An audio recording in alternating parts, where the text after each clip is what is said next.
Oke, terima kasih.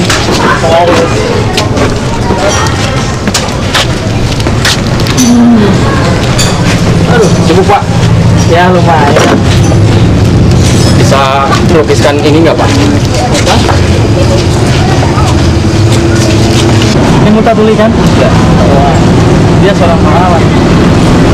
Secara umum memang masyarakat Lebak sendiri belum tahu banyak soal Multatuli. Bahkan di kalangan para pelajar, teman-teman mahasiswa juga belum banyak yang tahu apa dan siapa sesungguhnya Multatuli dalam konteks Lebak ini.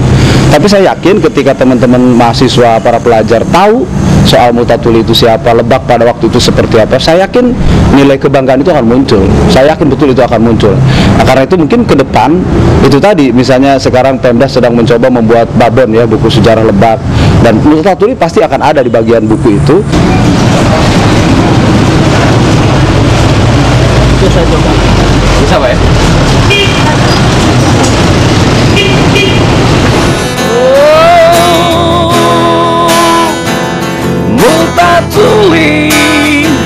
Multatuli di tanah selatan.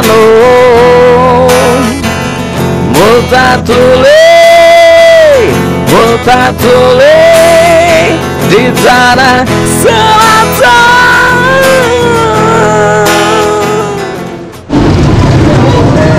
Anda di mana? Saya warga dunia. Saya datang ke sini mencari jejak Multatuli.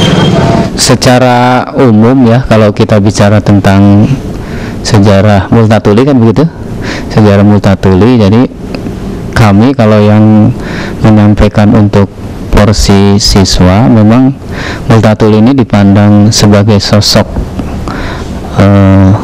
ya orang yang bisa menempatkan porsinya, bahwa dirinya itu tidak banyak membela Belanda, justru Multatuli lah yang menggerakkan hati bahwa orang Belanda pun sebenarnya ada yang simpati kepada perjuangan rakyat Indonesia.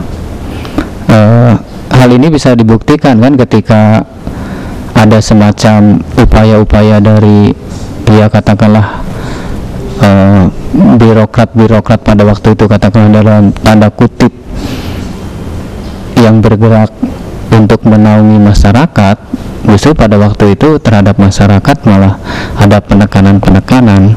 Nah, Multatuli ini justru berusaha untuk agar meminimalisir penekanan-penekanan yang dilakukan oleh birokrat pada waktu itu, sehingga apa yang dilakukan oleh Multatuli pada waktu itu cenderung kita bisa sebut sebagai suatu gerakan moral yang mau tidak mau kita sebut sebagai upaya untuk memperjuangkan hak-hak rakyat kecil gitu.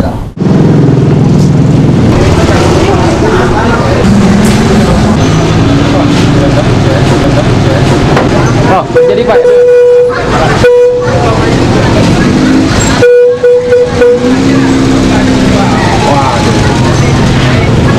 Wah, asik Pak. Oh, ngomong-ngomong, berapa Pak? Berapa apa nih? Harga lukisan ini? Ini spesial. Saya membuat ini atas nama cinta saya kepada Multatuli. Tidak perlu dibayar. Tapi saya nggak enak Pak. Tidak apa-apa, tidak apa-apa. Setidaknya ada ongkosnya lah. Lukisan ini kan bagus sekali Pak. Bagaimana? Sudah masa saya ada kenang-kenangan. Oh ya. Kalau itu saya juga mau memberikan buat Bapak. Wah, ini buku bagus sekali. Saya pernah punya, tapi tidak tahu entah kemana hilang. Oke.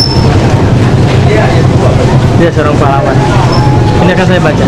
Oke. Terima kasih Pak ya. Ya, sama-sama deh. Sama-sama. Multatuli sebagai seniman, dalam arti saya melihat beliau sebagai budayawan dan melihat dia juga sebagai politikus dan melihat dia sebagai birokrat. Sebagai asisten residen tentu sejarah sendiri tidak banyak berbicara pada dia karena dia hanya sebentar saja di Lebak. Kemudian juga kita tahu bahwa dia ada konflik dengan pemerintah lokal, dengan bupati waktu itu Temanggung Kartanegara kalau tidak salah. Tetapi itu juga kita tahu lebih banyak cerita-cerita berdasar fiksi yang dia buat dalam novelnya itu Maksafla.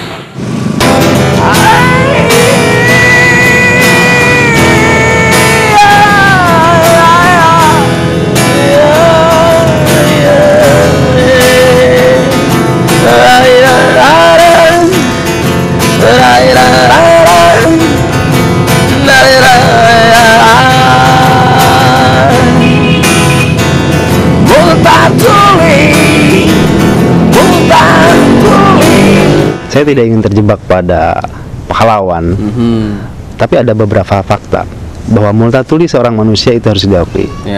Bahwa Multatuli adalah keturunan Belanda harus diakui, dan bahwa Multatuli pernah menginjakan kakinya, pernah meminum mungkin air Ciujung, pernah dan lain sebagainya di kota Rangkas Bitung itu harus diakui.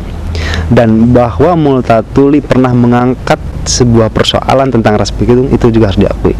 Dan bahwa Multatuli adalah sebagai korban daripada apa yang dia lakukan tentang Rangkas Bitung itu harus diakui. Itu adalah fakta.